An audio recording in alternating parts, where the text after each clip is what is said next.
Meta kien qed jagħmel id-diskors tiegħu waqt is-seduta parlamentari tal-ġimgħa filgħaxija fejn ġew diskussi l-estimi tal-Ministeru tal-Ambjent u t-Tibdil fil-Klima, il-Ministru Leo Brincat qal li ġew ivvutati 200,000 euro għal park tal-familja f'Marsa Scala.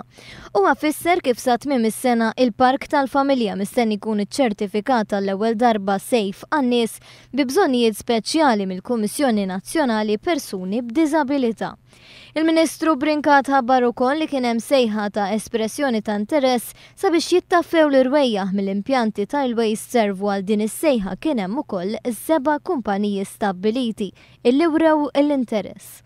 Il-Ministru Leo Brincat qal li b'koordinazzjoni mal-Ministeru tal-Edukazzjoni u x-Xogħol kienet qed issir ħidma biex mis-sena d-dieħla jibda twettiq ta' pjan ta' azzjoni u strateġija dwar l-ekonomija l-ħadra u green jobs. Huwa mistenni wkoll li matul is-sena d-dieħla tidħol fis-seħħ il-liġi kontra t-tniġġis mill-ħsejjes u t-tibdil fil-klima. Il-Ministru Brincat ħabbar ukoll li bħalma għamlu bosta pajjiżi Ewropej ser jitwaqqaf kunsill konsultattiv dwar l-ambjent magħmul minn esperti indipendenti fil-qasam tal-ambjent biex titfassal u titħaddem politika mibnija fuq viżjoni robusta dwar l-ambjent fil-ġejjieni. Sa dan it-tant il-Ministru għat-Turiżmu Carmen Novella fis-seduta parlamentari tas-Sibt filgħodu qal il-qasam tat-turiżmu għandu jibqa' l fuq mill-politika partiġjana peress li huwa sensittiv u kruċjali għall-ekonomija Maltija. Il-Ministru Vella qal li s-settur turistiku din is-sena ser ikun ħalla aktar minn biljun euro fit-tħul, jiġifieri żieda ta' 9.5%.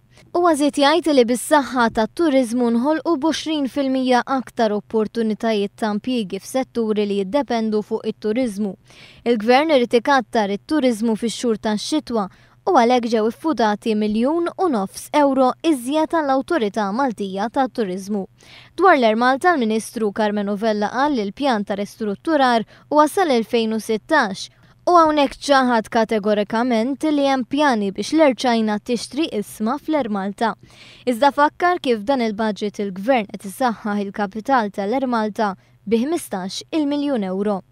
Refera wkoll għal Mużew tal-Arti fej s-saħa illi bħalissa dejjin diskussjonijiet biex jinsab post alternattiv għal Ministeru kif ukoll l-MTA u nsista li Gvern preżenti favur illi l-Mużew tal-Arti jsir fil-Berġa tal-Italja.